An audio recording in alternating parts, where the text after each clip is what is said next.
Buenos días, profesora. Mi nombre es Elvia Alexandra Delgado Cedeño, soy estudiante del tercer semestre paralelo A de la carrera de Pedagogía de los Idiomas Nacionales y Extranjeros y el día de hoy les voy a presentar mi portafolio virtual.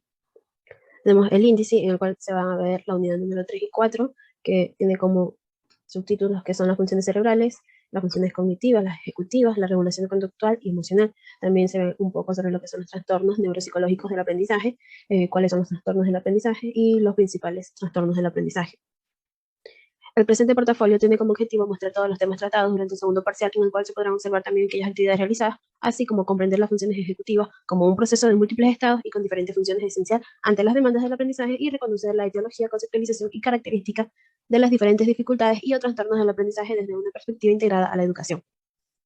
Empezamos con lo que son las funciones cerebrales vitales. Para este tema se realizó lo que fue un foro donde después de analizar el contenido de una página, pudimos comentar un poco sobre lo que eran las funciones cerebrales vitales. En este caso, a mi parecer, eran muy importantes ya que nos permiten realizar miles de tareas físicas que requieren millones de cálculos complejos, los cuales vienen en diferentes partes del cerebro y nos permiten realizar desde las actividades más básicas hasta otras un poco más complicadas, como por ejemplo el hecho de poder salir a distraernos o salir con amigos. Estas funciones permiten conocer y saludar a las personas que nos rodean. De ahí, aparcando un poco más sobre lo que son las funciones cognitivas, estas de aquí se denominan funciones cognitivas, aquellos procesos mentales que nos permiten llevar a cabo cualquier tarea, hacen posible que el sujeto tenga un papel activo en los procesos de recepción, selección, transformación, almacenamiento, elaboración y recuperación de la información, lo que le permite desenvolverse en el mundo que le rodea. Estas pueden ser básicas, como son las nocias o sensopercepción, la atención, la memoria, o las complejas, que pueden ser las praxias, el lenguaje y las funciones ejecutivas. Entre la orientación está que es la capacidad que nos permite ser conscientes de nosotros mismos y del contexto en el que nos encontramos en un momento determinado. Esta orientación puede ser personal, puede ser temporal o puede ser espacial, que son las nocias. Las nocias son la capacidad que tiene el cerebro para reconocer información previamente aprendida de cómo pueden ser objetos, personas o lugares a través de nuestros sentidos. En este sentido, hay nocias para cada uno de los canales sensitivos y nocias que combinan los diferentes canales. Tenemos lo que son las visuales, las auditivas, las táctiles, las olfativas, las gustativas y un esquema corporal, que es la capacidad de reconocer y representar mentalmente el cuerpo como un todo y sus diversas partes, el desarrollo de los movimientos que podemos hacer con cada uno y la orientación del cuerpo en el espacio. También podemos ver que dentro de esto llegamos a la parte que es lo de la atención y la memoria. Entonces, ¿qué es la atención? La atención es el proceso por el cual podemos dirigir nuestros recursos mentales sobre algunos aspectos del medio, los más relevantes, o bien sobre la ejecución que determina acciones que consideramos más adecuadas entre las posibles. En otras palabras, la atención es la capacidad de generar, dirigir y mantener un estado de activación adecuado para el procesamiento correcto de la información. Dentro de esta función se pueden hablar de diferentes psicoprocesos. Está lo que es la atención sostenida, que es la capacidad de mantener de manera fluida el foco de atención en una tarea y evento durante un periodo de tiempo prolongado. También está la atención selectiva, que es la capacidad para dirigir la atención y centrarse en algo sin permitir que otros estímulos, bien externos o internos, interrumpan la tarea. Está la atención alternante, que es la capacidad de cambiar nuestro foco de atención de una tarea o norma interna a otra de manera fluida. Y también tenemos lo que es la velocidad de procesamiento, que es el ritmo al que el cerebro realiza una tarea. Evidentemente varía según la tarea, dependiendo del resto de funciones cognitivas implicadas en la misma. Y la emingencia, que es la gran dificultad o incapacidad para dirigir la atención hacia uno de los lados, normalmente el izquierdo, tanto en relación al propio cuerpo como al espacio. Por lo tanto, tenemos también lo que es la memoria. ¿Qué es la memoria? La memoria es la capacidad de codificar, almacenar y recuperar de manera efectiva información aprendida o un suceso vivido eh, dentro de la memoria. Distinguimos entre lo que está en la memoria esporádica, que hace referencia a información sobre hechos y experiencias vividas, todas ubicadas en el espacio y en el tiempo. También está lo que es la memoria semántica, que hace referencia a conocimientos de carácter general, la memoria procedimental, que hace referencia a acciones o secuencias en otras o secuencias de actos aprendidos, la mayoría de los cuales hacemos de manera automática sin necesidad de pensar en cada gesto o movimiento que hacemos. Entonces, ¿para qué utilizamos las funciones cognitivas? Las funciones cerebrales superiores, como el razonamiento, la memoria, la atención, son fundamentales para tener una vida plena e independiente. A lo largo del día utilizamos las funciones cognitivas continuamente. Nuestro cerebro usa las distintas capacidades cognitivas para preparar la comida, conducir o tener reuniones, activándose en mayor o menor medida distintas partes de los hemisferios. ¿Y por qué son importantes las funciones cognitivas? Todas las actividades que realizamos requieren la utilización de nuestras funciones cerebrales, lo que implica millones de conexiones neuronales repartidos por los lóbulos cerebrales y la activación de diferentes áreas del cerebro para desenvolvernos adecuadamente con nuestro entorno y procesar la información que obtenemos por diversos canales. Entonces también vamos a pasar a ver un poco más sobre lo que son las funciones ejecutivas. Entonces, ¿qué son las funciones ejecutivas? Las funciones ejecutivas son actividades mentales complejas necesarias para planificar, organizar, guiar, revisar, regularizar y evaluar el comportamiento necesario para adaptarse eficazmente al entorno y para alcanzar metas. Dentro de las funciones ejecutivas encontramos diferentes procesos fundamentales para nuestro día a día. Entre ellas tenemos lo que es la memoria de trabajo, que es la capacidad de almacenamiento temporal de información y su procesamiento. Está la planificación, que es la capacidad de generar objetivos, desarrollar planes de acción para conseguirlos y elegir el más adecuado en base a la anticipación de consecuencias. También está lo que es el razonamiento, que es la facultad que nos permite resolver problemas de diversas índoles de manera consciente. La flexibilidad, que es la habilidad que nos permite realizar cambios en algo que ya estaba previamente planeado, adaptándonos así a las circunstancias de nuestro entorno. También tenemos lo que es la inhibición, que es la capacidad de ignorar los impulsos o la información irrelevante, tanto interna como externa, cuando estamos realizando una tarea. Otro de estos puntos está la toma de decisiones, que es el proceso de realizar una elección entre varias alternativas en función de nuestras necesidades. Está la estimación temporal, que es la capacidad de calcular de manera aproximada el paso del tiempo y la duración de un suceso o actividad. La ejecución dual, que es la capacidad de realizar dos tareas al mismo tiempo. Y el branching, que es el multitarea, que es la capacidad de organizar y realizar tareas óptimamente de manera simultánea, intercalándolas y sabiendo en qué punto están cada uno en cada momento. Entonces, ¿para qué sirven las funciones ejecutivas? En nuestra vida diaria necesitamos las funciones ejecutivas para desenvolvernos en nuestro entorno y conseguir nuestros objetivos. Son fundamentales, por ejemplo, cuando planificamos el día levantarnos por la mañana, pensando qué tenemos que hacer, en qué orden, cuánto tiempo nos costará hacer cada una de las cosas, ir de un sitio distinto a otro, e incluso si tenemos que modificar el plan sobre la marcha en caso de que haya algún imprevisto, necesitamos realizar alguna nueva actividad con la que no contábamos. Si revisamos un poco más sobre las funciones ejecutivas, también podemos ver lo que son las funciones visoperceptivas y las funciones visoespaciales. Entre las funciones visoperceptivas son aquellas que nos permiten reconocer y discriminar los estímulos, nos ayudan a interpretar, a atribuir y asociar lo que vemos a categorías conocidas e integrarlo en nuestro conocimiento. Entre lo que son las funciones visoespaciales, estas son utilizadas para analizar, comprender y manejar el espacio en que vivimos, ya sea en 2 o 3 dimensiones. Estas funciones incluyen procesos como la navegación mental, la percepción de distancia y profundidad, la construcción visoespacial, rotación mental, tareas como leer un mapa, orientarnos por la ciudad, pero también otras cosas como adivinar a qué distancia está el coche para decidir si cruzar o no en rojo y caminar sin golpearnos con las cosas que están en nuestro caminar. Si para el lenguaje el hemisferio dominante era el izquierdo, para las funciones que implican la percepción, el hemisferio dominante es el derecho. El análisis espacial, el reconocimiento de caras, mapas, objetos, el procesamiento musical, las sensaciones ostemáticas, la mímica y gestualidad facial y las actividades motoras que no requieran control verbal están regulados predominantemente por los lóbulos occipitales y parietales del hemisferio derecho y sus conexiones con el resto del cerebro. Entonces, después de haber visto un poco sobre lo que son las funciones ejecutivas, las funciones cognitivas, pasamos a observar qué es la regulación emocional y conductual. Entonces tenemos que la regulación emocional, cuando pensamos en la regulación emocional, nos referimos a la capacidad que tiene la persona para disminuir los aspectos vivenciales de las emociones negativas, como por ejemplo la rabia, el miedo y la tristeza. Las emociones positivas del mismo modo también son reguladas, como por ejemplo cuando intentamos contener nuestra alegría. ¿Por qué es importante la regulación emocional? Uno de los puntos de partida de regulación emocional es que surge cuando hay una situación importante para la persona, por ejemplo, una situación estresante. Se trata del significado que se le da a la situación para determinar la emoción relacionada. Cuando se cambia el significado, también la emoción puede cambiar. Las estrategias de regulación emocional pueden ser utilizadas para mejorar o empeorar nuestras emociones en base al contexto. Por ejemplo, bajar la intensidad emocional podría ser útil a un médico para trabajar en condiciones de estrés, pero al mismo tiempo podría neutralizar las emociones asociadas a la empatía y entonces volverlo a menos acogedor hacia el paciente. Un sistema de regulación emocional para ser eficiente tiene que ser flexible hacia los cambios del contexto y al mismo tiempo mantener su equilibrio. Se podría hacer una clasificación entre estas, estarían las estrategias de regulación emocional adaptivas y las estrategias de regulación emocional no adaptivas. Entre las adaptivas está lo que es la reconstrucción cognitiva, que es una generación de interpretaciones positivas en una situación estresante, el problem solving, que es un intento voluntario de cambiar una situación estresante, y la aceptación, que puede ser no juzgante de la experiencia emocional. Y en las no adaptivas está que puede ser suprimir la experiencia emocional, pretender no vivir la emoción que se despierta, la evitación, que es evitar deliberadamente las emociones experimentadas, la ruminación, que es el lugar de suprimir o evitar las experiencias emocionales. Algunas personas regulan sus propias emociones pensando de manera repetitiva en la experiencia, sus causas y sus consecuencias. Ya, después de haber visto un poco sobre lo que era la regulación conductual y emocional, también en esta semana se realizó un ensayo que se basó prácticamente en conceptos básicos y se relacionó dentro de la neuropedagogía o la neuroeducación. Entonces, a continuación también voy a mostrarles un poco sobre lo que son los trastornos de aprendizaje.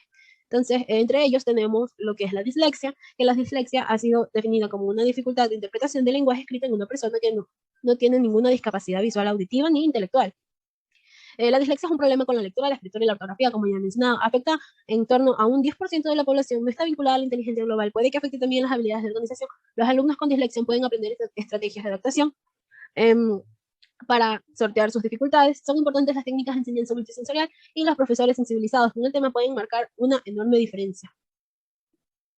Ya, también podemos ver lo que es la discalculia. La discalculia es como la dislexia, pero con los números. Las personas con discalculia tienen dificultades con el cálculo y la aritmética, aspecto que no se ajusta al nivel de su inteligencia global. Eh, la discalculia es una dificultad específica del aprendizaje reconocida, es un problema con los números y la aritmética, afecta al 5% de la población. Los alumnos con discalculia pueden aprender a compensar sus dificultades, la enseñanza multisensorial y sólida, así como los ejemplos cotidianos resultan útiles, y los profesores sensibilizados con el tema pueden marcar una enorme diferencia, al igual que en la dislexia, que es la disgrafía. En este caso, la disgrafía es una dificultad específica del aprendizaje menos conocida que afecta a la escritura a mano y a la conversión de pensamientos en palabras escritas. Hay 3 formas de disgrafía y los síntomas y el tratamiento más efectivos pueden variar dependiendo de la causa de esta. Por ejemplo, está lo que es la disgrafía espacial, que es el problema de procesamiento visual y comprensión del espacio. Esto causa dificultad a la hora de escribir recto y espaciar las letras. También puede verse afectado el dibujo y el coloreado. Tanto el trabajo de copia como el original son pocos pulidos y puede que ilegibles. La ortografía es normal. En cambio, en la disgrafía motora, los problemas de control de la motricidad fina de los músculos de la mano y de la muñeca, lo que hace que la escritura sea difícil y agotadora y generalmente produce una caligrafía poco pulida o ilegible. Incluso cuando se copia, la ortografía no se ve afectada. La disgrafía de procesamiento, a veces denominada también disgrafía disléxica, es la dificultad para visualizar la apariencia de las letras en una palabra, lo que conlleva que las letras estén deformadas y en un orden correcto cuando se escriben. El trabajo original por escrito es legible, pero el de la copia es bastante bueno. La ortografía es mala. Ahí continuamos con lo que es la dispraxia. Las personas con dispraxia tienen dificultades con la coordinación muscular y el movimiento. Los músculos en sí mismos son normales, pero la dispraxia es el resultado de un desorden del cableado del cerebro, neurobiológico. Las habilidades de motricidad fina que controlan los movimientos de precisión, especialmente de las manos, o de las habilidades de motricidad gruesa que controlan el conjunto de los movimientos corporales pueden verse afectadas, así como el habla. La dispraxia también es una TEA reconocida, es una dificultad que causa problemas con el movimiento y la coordinación, afecta a un torno del 5% de la población y se diagnostica más frecuentemente entre los varones. Los estudiantes con dispraxia tienen muchas actitudes y habilidades, pero tal vez estén aislados socialmente. La memoria a corto plazo, la percepción y la interacción social pueden verse también afectados. Las amistades se forjan más fácilmente si entre los alumnos existe un interés común. Los alumnos se benefician del uso de un ordenador o software de reconocimiento de voz para las actividades por escrito. Los profesores que le brindan apoyo pueden marcar una gran diferencia. También está lo que es el TDAH, que es un desorden neurobiológico, perdón. No tiene cura, pero puede responder bien a las medicinas, a la terapia conductual y a los cambios de estilo de vida. Se cree que afecta a un 5% de los niños y los jóvenes y es el desorden comportamental más común. Su gravedad varía de grado desde leve a severo. El TDAH es un trastorno del neurodesarrollo que de por vida afecta el comportamiento. Se caracteriza por una falta de atención, la hiperactividad y la impulsividad. El TDAH afecta en torno al 5% de la población con predominio de hiperactividad. Se diagnostica más comúnmente en chicos y las chicas es más probable que tengan un tipo de falta de atención que es más difícil de identificar. El estilo de enseñanza debe ser dinámico y multisensorial, con cambios frecuentes de actividad para implicar a los alumnos con TDAH. Dado que tienen un periodo de atención corto, los alumnos con TDAH necesitarán ayuda con la organización y planificación del trabajo, deben fijarse en formas de tareas cortas y manejables. Los profesores deben tener un planteamiento consistente con una clara disciplina del aula. También está lo que es el TEA, que prácticamente las personas con un diagnóstico de TEA les resulta difícil interpretar el comportamiento y la conversación de los demás y se dice que tienen dificultades sociales y de comunicación. Recientemente la American modificó el diagnóstico de TEA y ahora se fundamenta en 2 áreas de discapacidad: la comunicación e interacción social y los patrones restringidos de comportamiento. En cuanto a los intereses o actividades, la gravedad del TEA puede variar a lo largo de un continuo que va desde leve hasta muy severo. Esto se ve afectado en el discurso mental y la conversación, el orden y rutina y la coordinación. Y por otro lado, el síndrome de Asperger. Hasta hace poco, las personas dentro del aspecto autista que tenían una inteligencia y un desarrollo del lenguaje normal se identificaban con un diagnóstico separado llamado síndrome de Asperger. Algunos alumnos aún tendrán este diagnóstico, pero en el futuro simplemente serán diagnósticos como TEA, ligero, nivel, afecta un torno de 1 o 2% de la población de ambos sexos, pero se identifican con más frecuencia en chicos. Presentando lo que es el estudio del caso, se reconoce al sujeto de estudio del caso como Azul, una niña de primer año básico que presenta problemas de escritura y lectura conocido como dislexia. No obstante, su forma de presentarse e interactuar con los demás no presenta problema alguno y su condición física se encuentra en un buen estado. El caso que se va a presentar a continuación fue de una niña que le cuesta concentrarse en clases y se distrae muchísimo. Se conecta pocas veces a clases y no le gusta hacer tarea. La niña investigadora en cuestión tendrá un seudónimo de Azul, tiene 6 años, es hija única. aunque cuenta con otras hermanas por parte del papá, quienes no viven con ella debido a que es hija única y es muy consentida. El nivel sociocultural y socioeconómico es medio, por lo que no presenta problemas con los materiales utilizados en clase. Sin embargo, aunque ella vive con los padres, ellos pasan trabajando y la niña pasa todo el día con un familiar del papá. Y ellos cuando llegan a casa no preguntan ni le toman importancia a las tareas que tiene la niña pendiente. Actualmente ella vive en Manta, en un barrio que se encuentra cerca de la ciudad y en la institución educativa. Ella es sociable, pero aún así no tiene muchos amigos, le gusta jugar, es abierta, comunicativa y le gusta hablar mucho con las personas. El padre de ella se quedó hasta la básica elemental, caso contrario de la mamá, que cursó hasta la básica superior. Ninguno es bachiller. Durante el embarazo la madre no presentó ningún problema ni síntoma de alguna enfermedad y durante el parto tampoco presentó mayores dificultades. La evolución de la niña durante sus primeros años fue normal y sin ningún problema, crecía como cualquier otro niño. Cuando la niña cumplió los 3 años presentó problemas alimenticios ya que los padres no invertían el tiempo suficiente en ella y no la obligaban a comer lo necesario, por lo que la niña se enfermó. Además, en ese tiempo ellos fueron a dejar a la hija donde la mamá de la madre para que la niña participara en el centro de leche y mientras estuvo con ella, debido a las condiciones de vida que tenía la abuela de la familia, se enfermó y la trajeron de regreso, donde la vio un médico. A los 4 años la niña empieza a cursar el inicial 2 y mantiene un crecimiento estable. La madre presta más atención a la niña y la lleva constantemente al médico para revisiones y que no tenga problemas. Actualmente cursa el primer grado de educación básica en la unidad educativa fiscal José Ramírez de Mora.